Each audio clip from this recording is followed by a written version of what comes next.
सबसे पहले आप मेरा परिचय जानिए। मेरा नाम प्रशांत किशोर है। हम वही प्रशांत किशोर हैं जिसने 2014 में नरेंद्र मोदी का अभियान इस देश में चलाया है। हमने मोदी को बनाया नहीं है, कोई किसी को बना नहीं सकता है, लेकिन मोदी जी के वहां पहुंचने में जरूर हमने कंधा लगाया है। उस नजरिए से अगर आप भाजपा के विचारधारा के विरोधी हैं या मुसलमान होने के नाते आप ऐसा समझते हैं कि जिस शख्स ने नरेंद्र मोदी की मदद की है उसके साथ कैसे चले, उस पर भरोसा कैसे करें, तो ये बिल्कुल आपकी वाजिब वजह है। आपको हमारे साथ नहीं चलना चाहिए, हम पर भरोसा नहीं करना चाहिए।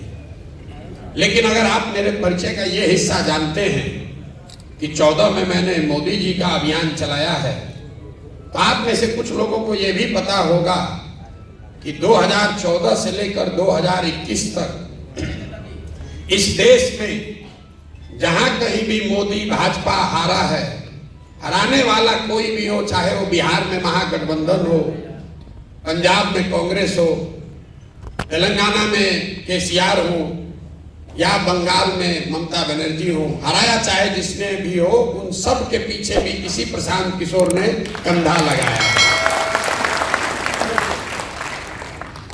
यहां आपने बात करी है मुसलमानों की दुर्दशा पर। हम अपनी आंखों से भी देख रहे हैं, लोग सच्चर कमेटी में पढ़ते हैं, यहाँ बड़े बड़े दानिश्वर बैठे हुए हैं, बड़ी बड़ी बातें आपने कही। आप कह रहे हैं कि आपकी हालत ये क्यों है। कोई हमको अपना रहनुमा बनाना चाहता है, कोई पूछ रहा है कि आप बताइए पहले क्या कीजिएगा तब आप पर भरोसा करेंगे। किसी ने अपना मोहब्बत का पैगाम ही पूरा पढ़ दिया। मुसलमानों की ये जो दुर्दशा है, ऐसी किसी ने सही कहा कि ऐसी बैठकें पहले भी होती रही हैं, आगे भी होंगी। इससे मुसलमानों की दुर्दशा नहीं सुधरने वाली। जब तक आप ये नहीं समझिएगा कि आपकी इतनी दुर्दशा है क्यों, इसलिए नहीं है कि आपकी संख्या कम है, इसलिए नहीं है कि नेताओं ने आपको ठगा है। नेताओं ने जितना आपको ठगा है उतना समाज के दूसरे हिस्से को भी ठगा है। आपकी दुर्दशा इसलिए है कि आपके कौम के सबसे बड़े रहनुमा पैगंबर साहब ने कहा कि जिस कौम को अपने रहनुमाओं की समझ ना हो उसके ऊपर जालिम हुक्मरानों को मुसल्लत कर दिया जाता है। आप वो कौम हैं जिसको अपने रहनुमाओं की समझ ही नहीं है, वो समझ बनी ही नहीं। आप वो कौम हैं जिसकी शुरुआत का पहला शब्द ही है इकरा, पढ़ो, और उस कौम ने अपने बच्चों की पढ़ाई को ही छोड़ दिया। मेरे भाई, आपको प्रशांत किशोर से सीखने समझने की जरूरत नहीं है। ना हम आपके रहनुमा हैं ना होने का दावा करते हैं। आपको अपने कौम में जो बातें बताई गई हैं सामाजिक, राजनीतिक, सियासी नजरिए से, अगर आप उसको स्वीकार कर लें, उसी से आपकी बदहाली दूर हो जाएगी। जब मैं कह रहा हूं कि आपको अपने रहनुमाओं की समझ नहीं है, ज्यादातर लोग यहां कहेंगे भैया विकल्प नहीं है। हम आपको उदाहरण देके बिहार के नजरिए से बताएंगे कि आपको कैसे रहनुमाओं की समझ नहीं है। आज जितने भी मुसलमानों से आप बात कीजिए, वो कहता है भैया हम लोग के पास विकल्प नहीं है। 2014 में आपके पास विकल्प आया था। आज जो यहाँ के सदर हैं, हम उनके विरोध में खड़े हैं, वो भाजपा के साथ है, लेकिन नीतीश कुमार 14 में उन्होंने आपके साथ कोई दगा नहीं किया था। यहां जितने शख्स बैठे हुए हैं, आप ये बात मानिएगा कि 2005 से लेकर 2014 तक नीतीश कुमार ने मुसलमानों के साथ कुछ गलत नहीं किया। ये वही नीतीश कुमार हैं कि 2010 में जब उनकी चलती थी तो नरेंद्र मोदी को बिहार में उन्होंने घुसने नहीं दिया था। ये वही नीतीश कुमार है 2012 में जब नरेंद्र मोदी को भाजपा ने अपना अभियान का चेहरा बनाया तो नीतीश कुमार उस गठबंधन से बाहर निकल गए, अपनी सरकार, अपनी पूरी राजनीतिक कैरियर को दांव पर लगाया। लेकिन वही नीतीश कुमार जब 2014 में चुनाव के मैदान में आए तो यहां बैठकर बड़ी बड़ी बात कहने वाले कौम के जो रहनुमा हैं, आपने नीतीश कुमार को रहनुमा नहीं बनाया, तब आप लालटेन पकड़कर घूमने लगे। मेरे भाई, अगर आप दगा करोगे तो आपके साथ भी कोई दगा करेगा। आपने नीतीश कुमार के साथ भलाई का काम नहीं किया, तो नीतीश कुमार अगली बार जीत कर आया जब 15 में आपके वोट से, हम नीतीश जी के साथ थे, हमने महागठबंधन बनवाया था। नीतीश जी हमको हमेशा कहते थे, प्रशांत जी कुछ भी कह लीजिए, मुसलमान हम लोग के साथ रहेगा नहीं। तो जैसे ही उनको मौका लगा, आपको ठग कर भाजपा की ओर चला गया। लेकिन मुसलमानों की राजनीतिक सलाहियत को आप देखिए, वही नीतीश कुमार अभी 1.5-2 साल पहले फिर भाजपा को छोड़कर महागठबंधन में आ गए, इंडिया अलायंस बनाए, और सारे मुसलमानों को लगा कि अब यही नया रहनुमा है जो हम लोग को देश में बचाएगा। अब वो आदमी चुनाव से पहले ही फिर आपको छोड़कर भाग गए। ये आपको क्या बताता है? जब आपको नीतीश कुमार को रहनुमा बनाना था, तब आपने उनको माना नहीं। जब उस पर भरोसा नहीं करना था, तब आपने उसको रहनुमा बनाकर उन्हीं के कहने पर इंडिया अलायंस के भरोसे देश का चुनाव लड़ने वाले थे। पता चला चुनाव से पहले ही भाग गया। ये तो भला हो कि चुनाव से पहले भागा, लेकिन अगर नहीं भागे होते तो हम आपको लिख के देते, यहाँ जितने जितने दानीश्वर मुसलमान बैठे हो, समझदार बौद्धिक तौर पर प्रबुद्ध लोग, सब लोग जाकर आप लोग नीतीश को वोट देते, जीतने के बाद वो आदमी भागता। तो आपका जान बच गया, किस बार वोट लिए लेने से पहले ही भाग गया। मैं आपको ये क्यों बता रहा हूं? आप वो कौम है जहां अभी भागे हैं वहां भागते, खाली चुनाव के बाद भागते। मैं आपको ये बता रहा हूं कि राजनीतिक सलाहियत के मामले में ये कौम सबसे पिछड़ी है। आपसे ज्यादा राजनीतिक समझदारी दलित समाज को भी है, अति पिछड़े समाज को भी, किसी भी समाज को आपसे ज्यादा राजनीतिक सलाहियत है। तो यही बात मैंने आपको कहा कि पैगंबर साहब ने कहा कि जिस कौम को अपनी रहनुमाओं की समझ ना हो, उसके ऊपर जालिम हुक्मरानों को मुसल्लत किया जाता है। बात अगर पैगंबर साहब ने कही है तो गलत नहीं हो सकती है, लेकिन आप अपनी सुविधा अनुसार उसका आधा लाइन पढ़ रहे हैं। आज के हुक्मरान जालिम है, ये तो आप पढ़ रहे हैं, उस पर चर्चा कर रहे हैं, लेकिन किस गलती से ये जालिम हुक्मरान आपके ऊपर मुसल्लत किए गए हैं, ये नहीं समझना चाहते। इसीलिए आपकी ये दुर्दशा। अब प्रशांत किशोर का आपको रहनुमा दिख रहा, कोई कह रहा है कि आप बताइए आप कितना हक दीजिएगा, क्यों आप हमसे हक मांग रहे हैं? आपकी अपनी ताकत नहीं है। 18% की आबादी का जिसका दावा कर रहे हैं, जिसका दम्भ भर रहे हैं, 18% की आबादी में कोई लड़का नहीं है जो यहाँ बैठे और यहाँ हिंदू समाज के लोग बैठकर कहें कि आप हमारे रहनुमा हो जाइए। कोई तो नहीं कह रहा। हम लोग तो कोई ऊपर से नहीं आए। ये क्यों है? क्योंकि आपके मन में राजनीतिक बंधुआ मजदूरी घुसा दिया गया है। आपको ये बता दिया गया है कि आपको किसी न किसी के पीछे ही चलना है। आप चाहे कांग्रेस के पीछे चलिए या राजद के पीछे चलिए। अब आपको लग रहा है प्रशांत किशोर के पीछे चले। मेरे भाई, किसी के पीछे चलोगे तो आपके साथ धोखा होगा ही होगा। प्रशांत किशोर के साथ चलिएगा तो भी धोखा होगा। जन सुराज अभियान में हम आपको ये नहीं कह रहे हैं आकर हमको वोट दे दीजिए, हमको बना दीजिए, हम आएंगे सबका चिंता कर लेंगे। जिस कौम में लोग अपनी चिंता नहीं कर रहे हैं, जिस कौम में लोग अपने बच्चों की चिंता नहीं कर रहे हैं, उसकी चिंता प्रशांत किशोर कैसे कर लेंगे? कैसे कर लेंगे आप बताइए? हम गांव में चलते हैं, जो मुसलमानों के बड़े गांव हैं, एक जो नई चीज हमने देखी, जो मुसलमानों के बड़े गांव हैं जिसकी आबादी 3000 से ज्यादा है, वहां बिहार तो पूरा ही गरीब बदहाल है। लेकिन जो मुसलमानों के बड़े गांव हैं वहां पर मुझे सबसे ज्यादा गरीबी फटहाली दिखी। मुझे बाद में जब कुछ महीने चल लिया तो मैंने इस बात को गौर किया कि भाई ऐसा कैसे है कि जो बड़े मुसलमानों के गांव हैं उनकी हालात मिक्स आबादी वाले मुसलमानों के गांव से या मुसलमानों के छोटे गांव के मुकाबले ज्यादा खराब है। ऐसा क्यों है?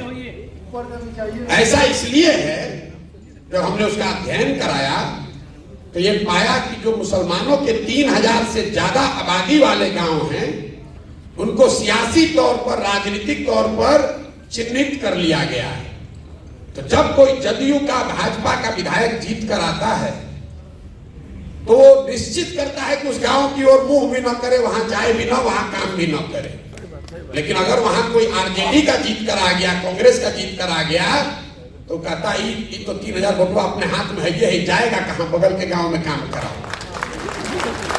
जो मुसलमानों के बड़े गांव हैं उनकी यह हालात, अगर हमारी बात पर आपको भरोसा नहीं है तो यहां पर जितने लोग बैठे हुए हैं, आप चंपारण में चलिए, बिना आंकड़ा देखे हुए चंपारण में सबसे पिछड़ा अगर कोई प्रखंड है तो मझौलिया प्रखंड है, क्योंकि वहां मुसलमानों की आबादी सबसे ज्यादा है। आप सीतामढ़ी चलिए, वहां का सबसे पिछड़ा प्रखंड अगर कोई है तो बरगेनिया है, क्योंकि वहां 1 लाख से ज्यादा मुसलमान है। दरभंगा में, मधुबनी में, बिना आंख बंद करके इसी जिले का जो सबसे पिछड़ा प्रखंड है उस पर उंगली डालिए, वहां पर मुसलमानों की संख्या सबसे ज्यादा होगी। और आपको दिख ही नहीं रहा है, आप वोट दिए जा रहे हैं, 30-40 साल से वोट दिए जा रहे हैं। लोग, कोई किसी को वोट क्यों देता है? वोट देने के 3 ही कारण है। आप वोट देते हैं अपना और अपने बच्चों के विकास के लिए, दूसरा आप वोट देते हैं अपनी राजनीतिक भागीदारी के लिए, तीसरा आप वोट देते हैं अपने राजनीतिक विरोधी को हराने के लिए।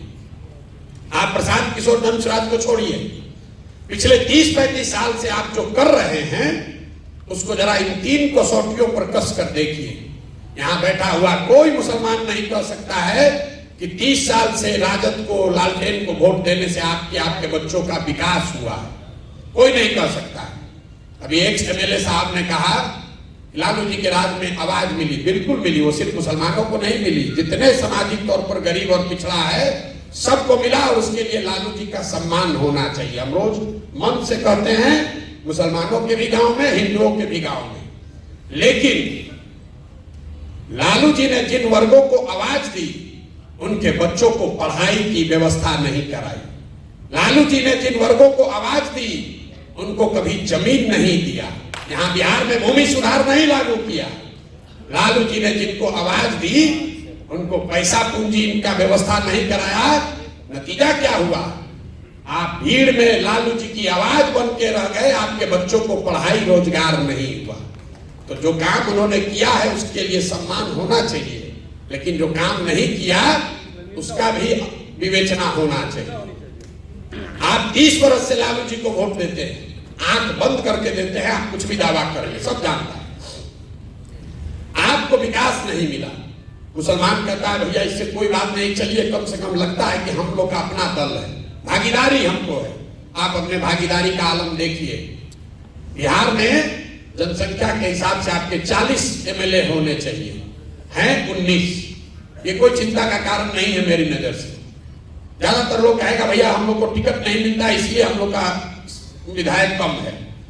ज्यादातर लोग उसी नजरिए से इस बात का विवेचना करते हैं।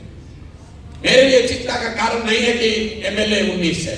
चिंता का कारण यह है कि आबादी के हिसाब से आपके 1650 मुखिया होने चाहिए। बिहार में 1200 से कम मुखिया मुसलमान है। आबादी के हिसाब से 27,500 आपका वार्ड सदस्य होना चाहिए। बिहार में 11,000 से कम वार्ड सदस्य मुसलमान है। उसके लिए आपको किसी लालू यादव की, प्रशांत किशोर की जरूरत नहीं है।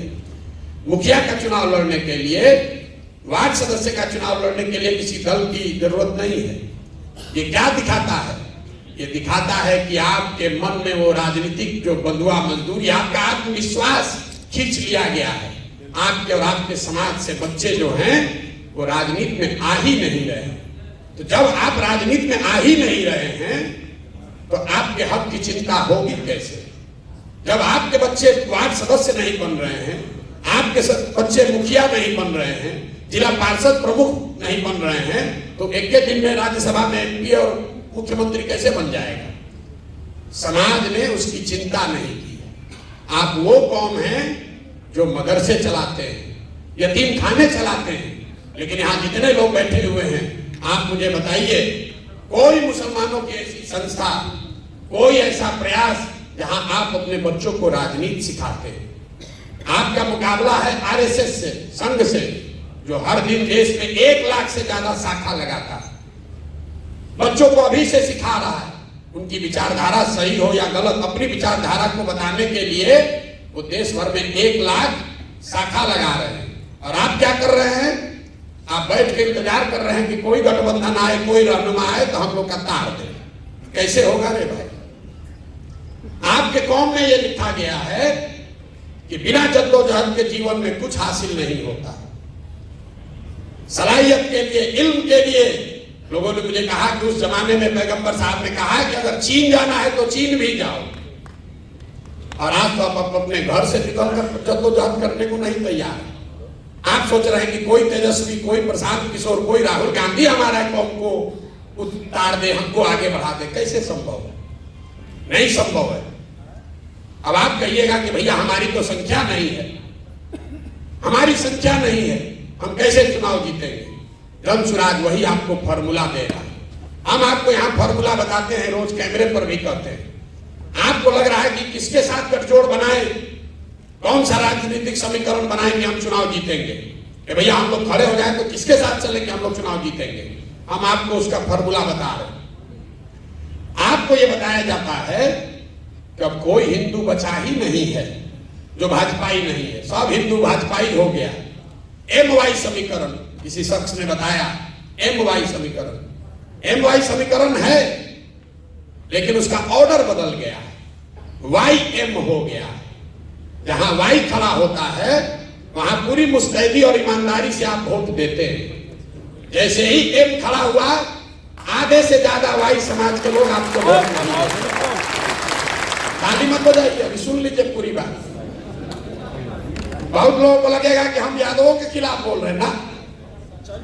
ये समीकरण अगर आप ब्राह्मण के साथ बना लीजिए, दलित के साथ बनाइए, अति पिछड़े के साथ, कुशवाहा के साथ, जिसके साथ भी बनाइएगा, सबके साथ यही होगा। क्यों होगा उसको समझिए। ऐसा नहीं है कि यादव समाज के लोग आपको धोखा दे रहे हैं, ये आपका भ्रम है। भाजपा को पूरे देश में 36 से 37% वोट मिलता है। इस बात को ध्यान से समझिए। देश में 80% हिंदू रहते हैं, मुसलमानों ने भाजपा को तो वोट दिया नहीं है। अगर 80% हिंदू के समाज में भाजपा को 36-37% वोट मिलता है, तो इसका मतलब है कि करीब करीब आधे हिंदू भाजपा को वोट दे रहे हैं। आधा हिंदू भाजपा को वोट दे रहा है। 80 में आधा देगा तो 40% हुआ, उससे थोड़ा कम ही, चूंकि भाजपा पूरे देश के हर सीट पे नहीं लड़ती है, तो जिन सीटों पे वो लड़ते हैं वहां आधा हिंदू उनको वोट देता है। उस जो हिंदू भाजपा को वोट दे रहा है उसमें यादव भी है, उसमें ब्राह्मण भी है, उसमें राजपूत भी है, दलित भी है, पिछड़ा भी है, सारे जाति के लोग हैं। करीब करीब आधा, थोड़ा कम या ज्यादा। लेकिन इसी आंकड़े में आगे का रास्ता भी छिपा हुआ है। आधा हिंदू अभी भी इस देश में ऐसा है जो भाजपा को वोट नहीं देता है।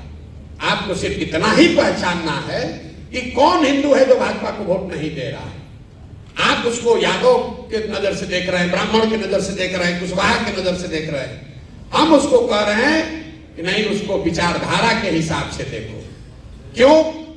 यादव आधा आपके खिलाफ क्यों वोट देता है? इसलिए देता है कि वो विचारधारा के आधार पर भाजपा के साथ है। तो जब वो खड़ा होता है तब तो आप उसको वोट देते हैं, लेकिन जब आप खड़े होते हैं तो हिंदू मुस्लिम के आधार पर आधा आदमी वोट दे देता है भाजपा को। इसी में आपका आगे का रास्ता छिपा हुआ है। 4 विचारधारा के मानने वाले हिंदू, वो चाहे किसी जाति के हो, वो आज भी भाजपा से इत्तेफाक नहीं रखते हैं, भाजपा को वोट नहीं देते हैं। जो गांधी के विचारधारा को मानने वाला हिंदू है वो आज की भाजपा के साथ नहीं चल रहा है। जो बाबा साहब अंबेडकर को मानने वाला हिंदू है वो भी हिंदू आज भाजपा के साथ पूरी तरीके से नहीं है। जो कम्युनिस्ट विचारधारा के मानने वाले हिंदू हैं वो भी लोग भाजपा के साथ नहीं हैं, और जो समाजवाद के लोहिया जयप्रकाश को मानने वाले लोग हैं वो भी भाजपा के साथ नहीं है। तो आपको करना बस इतना है कि विचारधारा के आधार पर जो चार विचारधारा के मानने वाले हिंदू हैं, जो कि आधा हिंदू समाज है, उनके साथ अगर 20% मुसलमान सामाजिक राजनीतिक गठजोड़ बना ले तो 40 और 20 आप हुए 60 और भाजपा हुई 40। यही जन स्वराज के राजनीतिक सोच का आधार है, जो डेटा पर आधारित है, अनुभव पर आधारित है। इसको हमने 10 राज्यों में करके दिखाया है,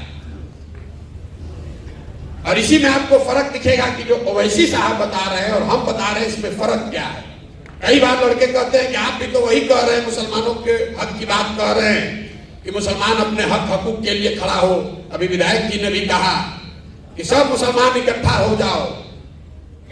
ओवैसी साहब जो कह रहे हैं और जन स्वराज जो कह रहा है, यही उसमें फर्क है।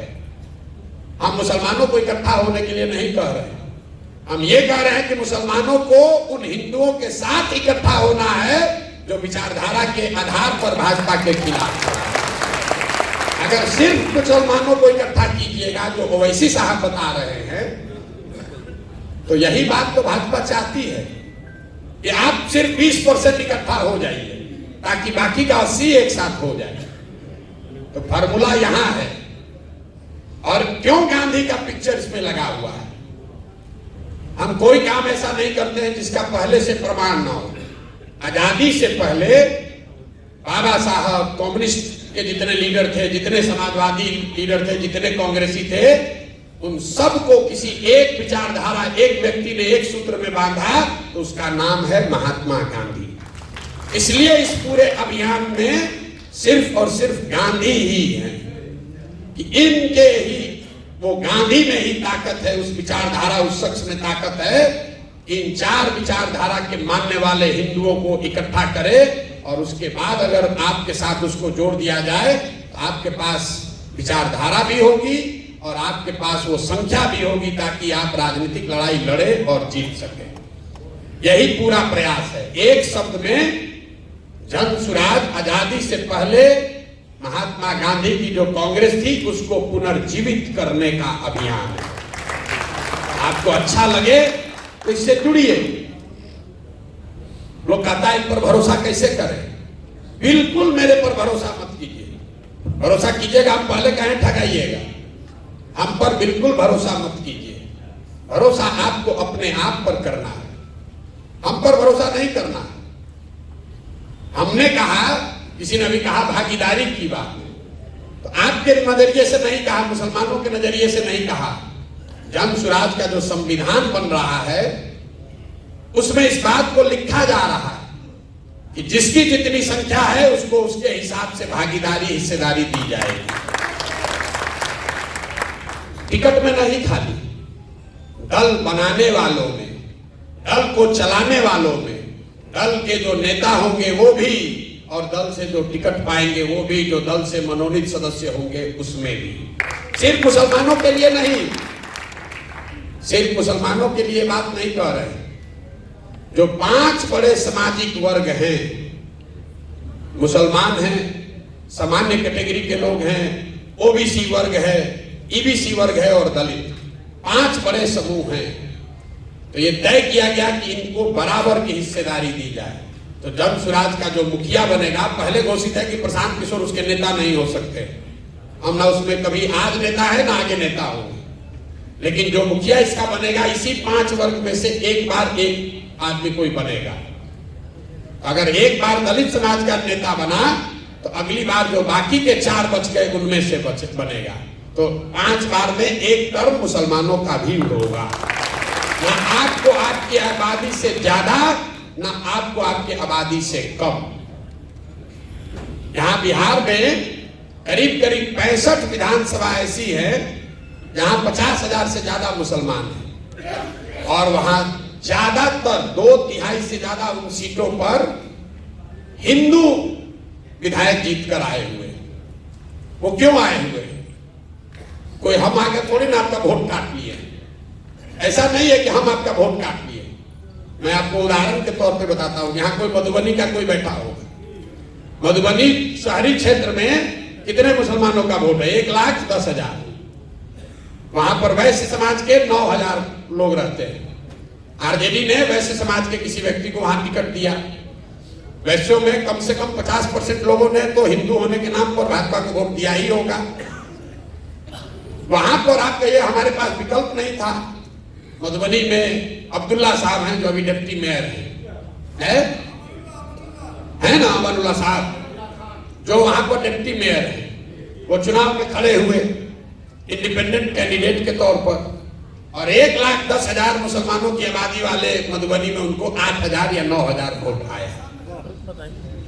अब आप बताइए कि जब आप अपने हक के लिए नहीं खड़े हो रहे तो कौन आपको हक ला कर दे देगा? वहां पर तो सिर्फ अपने ही बल पर आप जिता कर ला। ढाका में 60% मुसलमान है, वहां पर जीतकर कौन आए हैं? पवन जायसवाल वहां पर विधायक है। परिहार में, सुरसंड में हम आपको 100 ऐसे एग्जाम्पल गिना देंगे। आप हम पर भरोसा मत कीजिए, आप अपने आप पर भरोसा कीजिए। आपके समाज से जो लोग आकर लड़ रहे हैं, जन स्वराज के बैनर से लड़ रहे हैं, उनकी मदद कीजिए। हम आपकी आबादी के हिसाब से जन स्वराज तो लड़ाएगा ही लड़ाएगा मुसलमानों को, उसमें कहीं कोई आपको पैरवी की जरूरत नहीं है, इस मजलिस की जरूरत नहीं है। आप वोट दीजिए चाहे मत दीजिए, और ये आप ही के लिए नहीं है। आपको शायद हमको दे ना दे, बहुत लोग आके हमको कहता है भैया यादव तो वोट नहीं देगा। हम आपको मन से कह रहे हैं, अगर 15% यादव है तो 15% जन स्वराज में यादव समाज के लोग भी लड़ेंगे। हम उसमें कोई गलती नहीं करेंगे। हमने ये भी कहा, अब आपको आगे बढ़ के कहते हैं, अगर आपको लगता है कि आरजेडी आपका रहनुमा है, एक बार उनको ये कह दीजिए, जहां पर भी आपके मुसलमान विधायक हैं अभी आरजेडी से, हम जन स्वराज वहां से मुसलमान नहीं लड़ाएगा। ले लो, ये भी लिख के ले लो।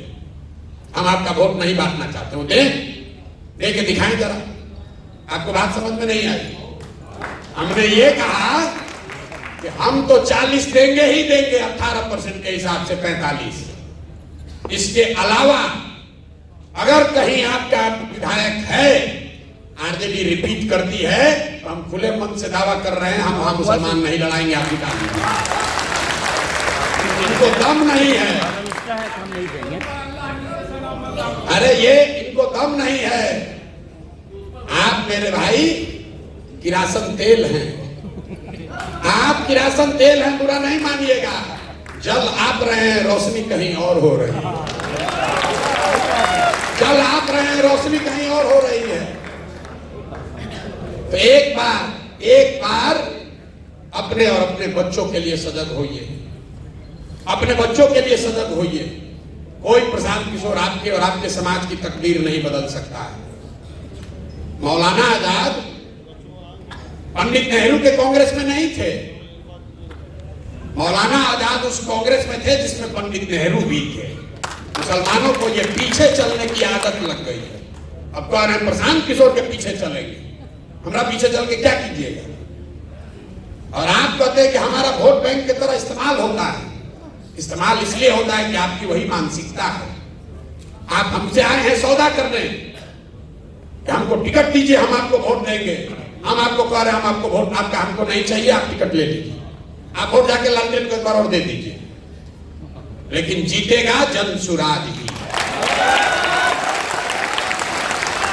ये इसलिए नहीं कह रहे हैं कि हमको बहुत अभिमान है, इसलिए कि आपके ही पैगंबर साहब ने, आपके कौम में ये बात बताई गई, ईमानदारी से किया हुआ प्रयास जद्दोजहद कभी खाली नहीं जा सकता। और हम 2 बरस से ईमानदारी से वो प्रयास कर रहे हैं, गांव गांव जा रहे हैं। जितना किसी ने पसीना न बहाया हो उतना पसीना बहाने आए, उतना मेहनत कर रहे हैं। मुसलमानों की हालत देखिए। आप कहते हैं प्रशांत किशोर पर कैसे भरोसा करें? अरे इतना बड़ा अभियान चला रहा है, कितना पैसा खर्चा होता है, जरूर भाजपा वाला पैसा इसको दे रहा है। देखिए मुसलमानों की दशा, आप अपनी दशा देखिए मेरे भाई। आप ये कह रहे हैं कि भाई इतना बड़ा अभियान चला रहा है, जरूर भाजपा वाला पैसा दे रहा होगा। मेरे भाई आप 30 बरस से राजद को वोट देते हैं। यहां बैठा हुआ कोई आदमी कभी नहीं पूछा कि राजद को पैसा कौन देता है। राजद को पैसा इसी बिहार से आता है, क्योंकि बिहार के बाहर तो पार्टी है नहीं। आपके हमारे बच्चों का जो हक लूट कर ये लोग ले जाते हैं, उसी पैसे से राजनीति उनकी होती है। आपने आज तक ये उनसे सवाल नहीं पूछा। और प्रशांत किशोर के कंधे लगाने से, प्रशांत किशोर का कंधा लगाने से, हमारी मदद से आज 6 राज्यों में लोग मुख्यमंत्री हैं। हमको अभियान चलाने के लिए, टेंट तंबू चलाने के लिए पैसा नहीं मिलेगा। आपके पास आधा राज्य है, बिहार जैसा गरीब राज्य है, तो लूट के आप राजनीति कर सकते हैं। और हमारा बनाया हुआ 6 राज्य में सरकार है, हमको पैसे नहीं मिलेगा। लेकिन मुसलमानों को देखिए, हम मजबूती से प्रयास कर रहे हैं, ईमानदारी से प्रयास कर रहे हैं, तो मुसलमान कहता है कैसे भरोसा करें, जरूर भाजपा वाला होगा पीछे। अगर हम ईमानदारी से प्रयास नहीं करते, इतना बड़ा प्रयास नहीं करते, किसी से गठबंधन करके 10-20 सीट लड़ते, तो कहते ना आदमी तो बहुत होशियार है, मजबूती से लड़िए नहीं रहा, वोट देंगे तो वोट में बट जाएगा। मेरे भाई, आपका अविश्वास हम पर नहीं है, ये आपका खुद पर से भरोसा उठ गया है। आपका खुद पर से भरोसा, और यही आरजेडी ने आपका नुकसान किया। आपका नुकसान आरजेडी ने यही किया है कि उसने आपके मन में बैठा दिया कि बिना हमारे साथ के तुम्हारा एग्जिस्टेंस नहीं है। मुसलमान खड़ा होकर कहता है कि हम अल्लाह को छोड़कर किसी से नहीं डरते, और हम आपकी हर बैठक में, मुसलमानों की बैठक में आपके मुंह पर कहते हैं कि आपसे डरा हुआ कौम कोई है नहीं। भाजपा का डर दिखाइए, भाजपा का डर दिखाइए। और ये वो कौम है जो अपने बच्चों का हक लूट कर ले गए लोगों को भी भाजपा के डर से वोट देने को तैयार है। कैसे भला होगा आपका? अरे भाई, कम से कम जो बात आपके कौम में बताई गई है उसको तो ध्यान में रखो। प्रशांत किशोर से क्यों सीखने आए? हम लोग तो निमित्त मात्र हैं, हम लोग तो निमित्त मात्र हैं, कुछ प्रयास कर रहे हैं। आपको अच्छा लगे तो जुड़िए, हमें आपका वोट नहीं चाहिए। मैं कहता हूं, और हर बार मुसलमान कुछ साथी उठकर कहते हैं भैया ऐसा काहे कर, हम लोग आपके साथ हैं। ये बहुत सारे साथी हम लोग के साथ जुड़े हुए हैं। मैं आपको मन से कह रहा हूं, हमको वोट नहीं चाहिए आपका, मुझे आपकी दुआ चाहिए, मुझे आपकी दुआ चाहिए। और आपके वो बच्चे चाहिए जो राजनीति में आना चाहते हैं। आप अपने गांव से, पंचायत से उन बच्चों को हमारे पास भेजिए जिनमें राजनीतिक सलाहियत, जिनका जज्बा है, जो राजनीति आकर करना चाहते हैं। जो वार्ड सदस्य बनना चाहता है, मुखिया बनना चाहता है, पंचायत समिति बनना चाहता है, उसके पास पैसा नहीं है, उसको कोई सिखाने वाला नहीं है, उन बच्चों को हमारे पास भेजिए। जन सुराज अपने खर्चे से उनको सिखाएगा भी और अपने पैसे से उसको चुनाव भी लड़ाएगा। ये कहने के लिए नहीं कह रहे हैं। बहुत लोगों ने राज्यसभा और एमएलए एमपी बनाया होगा। अफाक साहब यहाँ बैठे हुए हैं, पूछ लीजिए कि इन्होंने अगर 1 रुपया भी कहीं खर्च किया हो, या मैंने कभी इनसे बात किया हो कि भाई एमएलसी बन गए हो, 1 किलो मिठाई भी लेके आना हमारे पास। ये हमारे रिश्तेदार नहीं है। और जहां से जीत कर आए हैं वहां पर 30 वर्ष से एमएलसी ब्राह्मण समाज के एक व्यक्ति थे, केदार पांडे जी। और उस क्षेत्र में 1-2 नहीं, भाजपा का 5 एमपी है, 5 एमपी। लोगों ने कहा भैया अगर मुसलमान को लड़ाइएगा तो पूरा पोलराइज हो जाएगा, पूरा पोलराइज हो जाएगा। वहां 800 से 900 मुसलमान शिक्षक है, 4,500 वोट इनको आया है। लेकिन उससे मजे के बाद सुनिए, 5 एमपी वाले भाजपा को 650 वोट आया। ये जन सुराज की ताकत है, ये जन सुराज के विचार की ताकत है। तो आपको ये तय करना है, आप अगर अपना कंधा लगाएंगे तो निश्चित तौर पर ये लड़ाई थोड़ी हमारे लिए आसान हो जाएगी। लेकिन अगर आप ये कंधा नहीं भी लगाते हैं तो हमें आपसे कोई शिकवा शिकायत नहीं। हमको आपका सर्टिफिकेट भी नहीं चाहिए कि हम ए टीम है कि बी टीम है। देखिए मुसलमानों की आपकी सोच, आप लोग 5 टाइम नमाज पढ़ते हैं, ईमान की बात करते हैं। मुसलमानों की कौम पर पिछले 15-20 सालों में सबसे बड़ा संकट कब आया? वो संकट तब, एक ऐसा संकट जिसमें आपके घरों की महिलाएं, आपके बच्चे निकले, बूढ़े लोग निकले, धरने पर बैठे। वो संकट तब आया जब सीए एनआरसी इस देश में कानून बनाया गया। जब सीए एनआरसी यहां लागू किया जा रहा था, पूरे देश में मुसलमान लड़ रहे थे। सीए एनआरसी पर को कैसे रोका गया? सीए एनआरसी रुका 2 मई 2021 को। तारीख नोट कर लीजिए, जाकर घर पर फिर से इसका अध्ययन कर लीजिएगा। 2 मई 2021 को जिस दिन भाजपा को बंगाल में शिकस्त दी गई, उस दिन सीए एनआरसी का हंगामा रुका। तो ईमान की बात करने वाले मुसलमान एक बार जरा याद करके, 3 मई 2 मई को रिजल्ट आया भैया। 3 मई को अरे हमको मालूम है, थोड़ा हम बता रहे हैं। 2 मई, अच्छा चलिए 3 मई मान लीजिए भाई साहब। आप दूसरी बात कह रहे हैं। आप ईमान की बात करने वाले लोग जरा याद कीजिए कि जब बंगाल में लड़ाई लगी, आपको आडवाणी जी का रथ रोकना याद है। ये नहीं याद है कि बंगाल में जब लड़ाई लगी तो कौन रहनुमा आपकी मदद करने के लिए खड़ा हुआ? दीदी के अपने लोग, आधे से ज्यादा पार्टी वाले छोड़कर भाजपा के डर से भाजपा में भाग गए। तब लालू यादव नहीं गए थे बंगाल। राहुल गांधी अलग से चुनाव लड़ रहे थे, तब वहां पर वोट कटवा थे। अखिलेश यादव वहां नहीं गए थे। जब दीदी के साथ कोई नहीं खड़ा हुआ, पूरे देश में लोगों ने कहा कि भाजपा वहां जीत कर आ रही है 200 सीट। यही प्रशांत किशोर ने कहा था कि अगर भाजपा को 100 के नीचे नहीं रोके तो जीवन में संन्यास ले लेंगे। बोले नहीं। 2 बरस वहां, जैसे यहाँ गांव गांव घूम रहे हैं, 2 बरस खून पसीना लगाकर वहां मेहनत किया। और जिस भाजपा को लग रहा था कि बंगाल स्वीप कर देगी, वहां पर उनको हमने 77 पर रोका। तो हम हो गए भाजपा के बी टीम। और आप घर में बैठ के कमेंट्री कर रहे थे, तो आप दीजिएगा हमको सर्टिफिकेट। हमको ना चाहिए रे भाई, हमको आपसे सर्टिफिकेट नहीं चाहिए।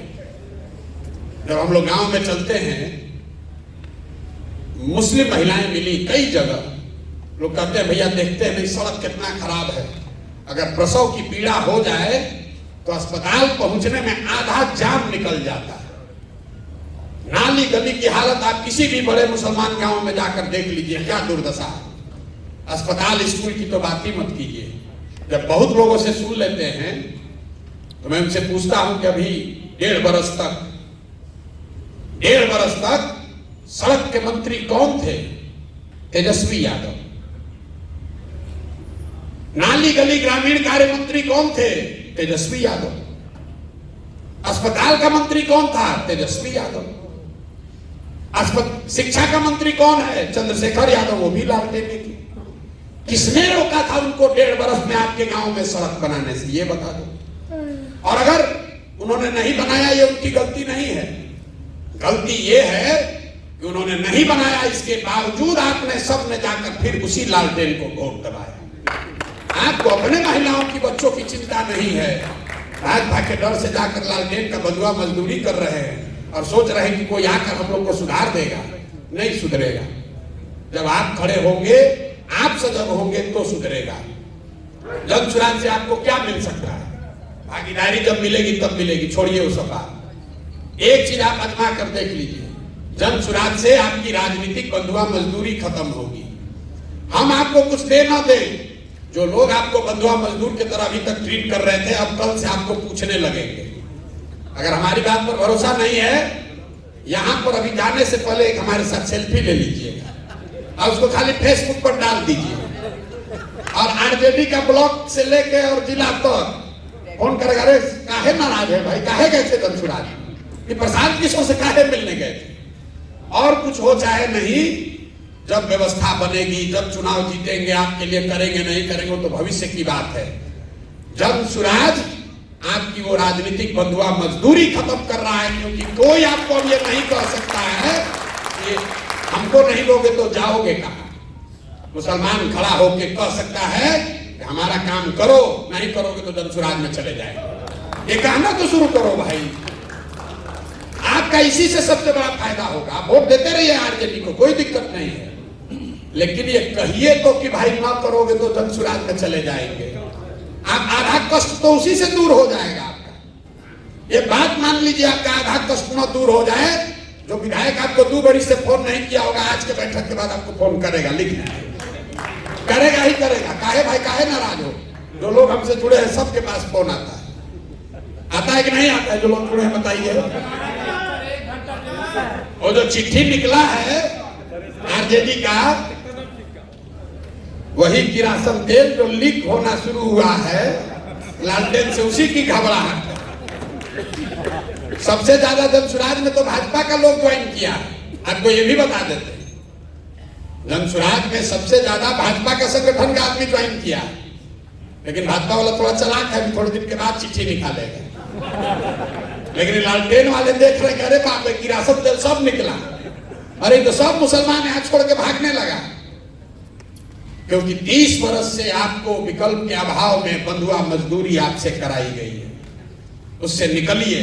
वोट जाकर आरजेडी को देना है, उसी को दीजिए, लेकिन कम से कम अपने सम्मान के लिए, अपने अधिकार के लिए बोलना तो शुरू कीजिए कि भाई हम, तुम नहीं करोगे तो विकल्प बना लेंगे। आप देखिएगा, उसी से आपका बहुत फायदा होगा। उससे जीवन नहीं बदलेगा, लेकिन कुछ ना कुछ सुधार आपको दिखने लगेगा। यही बात आपको बताने आए हैं। ठीक लगे तो जुड़िए, न ठीक लगे तो जिसकी बंधुआ मजदूरी कर रहे हैं करते रहिए। जैसा मैंने आपको पहले कहा, जीतेगा जनसुराज, और आपको चलना भी है जनसुराज ही, चलना भी आपको जनसुराज में है, क्योंकि सत्य की एक अपनी ताकत है। हमको कोई घबराहट ही नहीं है। हमको कहां घबराहट है? हमको कोई भाजपा से डील करना होता तब न सोचते कि मुसलमान को बरगला लें। हमने कहा मुसलमान साथियों को कि हम लोकसभा में कोई उम्मीदवार खड़ा नहीं करेंगे, और उस बात पर कायम रहेंगे। आपको चलना है जनसुराज में। फर्क बस इतना ही है कि अभी चलिएगा तो हमारी लड़ाई थोड़ी आसान हो जाएगी, नहीं चलिएगा तो जब जीत के आएंगे तो फिर आपको बुलाएंगे, और जो आप लड़ाई में मदद नहीं किए तो उसका हर्जाना भी वसूलेंगे। हम आदमी हैं वेजिटेरियन, शाकाहारी आदमी हैं, तो जब जीत कर आएंगे तो आपसे सेवई भी खाएंगे और आपको अपने साथ भी लेकर चलेंगे। आप वोट के लिए हमारे साथ मत जुड़िए, वोट देने के लिए हमारे साथ मत जुड़िए, टिकट लेने के लिए मत जुड़िए। आप एक भी वोट नहीं देंगे तो भी जो 18% हक है वो आपको मिलेगा ही मिलेगा। उसके लिए अगर आप हमारे साथ बैठकर ये एडवोकेसी कर रहे हैं तो हम इस जगह पर बैठने के लायक नहीं। अगर दलित समाज के लोग आकर हमसे अपना हक मांगे, अति पिछड़ा समाज के लोग कहें कि हमको 70 सीट दीजिए, तो फिर जनसुराज की व्यवस्था और दूसरे व्यवस्था में कोई फर्क नहीं है। ये आपको बिना मांगे मिलेगा। आप ये जलसा करके नहीं कहे थे कि आफाक अहमद को लड़ाइए, ये हमने तय किया था कि इनको लड़ाएंगे। तो वोट के लिए मत जुड़िए। अगर अपने बच्चों को राजनीति में लाना चाहते हैं, उनके लिए जगह बनाना चाहते हैं, अपने बच्चों का भविष्य सुधारना चाहते हैं, तो अपनी व्यवस्था बनाइए। आज तक लोगों ने आपकी मदद ली है, लोगों ने आपको ठगा है। एक बार इतनी समझदारी सलाहियत तो पैदा कीजिए कि आप हमारा मदद लेकर कुछ अपना आप में जिता लीजिए। अरे इतना सलाहियत तो कीजिए कि हमारी मदद से कम 1000-2000 बच्चों को राजनीति में पारंगत करा लीजिए, उनको चुनाव जिता लीजिए। आफाक अहमद जीते हैं, अगर मान लीजिए कल हम भाजपा में भाग जाएं, आफाक अहमद तो रहेंगे ना, एक नेता आपके बने ना समाज में। तो इतना सलाहियत तो कम से कम पैदा करो भाई।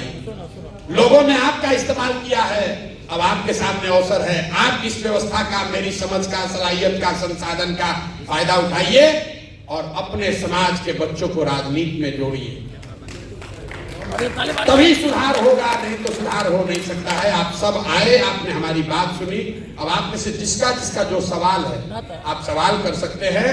1, 2, 4, हमें कोई घबराहट नहीं है। आप चाहिए यहाँ 2 घंटा भी बैठ सकते हैं, सवाल आप कर सकते हैं। आपके सवालों का अपनी क्षमता के अनुसार मैं जवाब दूं। ये जरूरी नहीं है कि आपके सवाल के जवाब में हम आपको संतुष्ट कर दें, लेकिन हम ईमानदारी से जो समझते हैं वो आपको बताएंगे। बहुत बहुत धन्यवाद।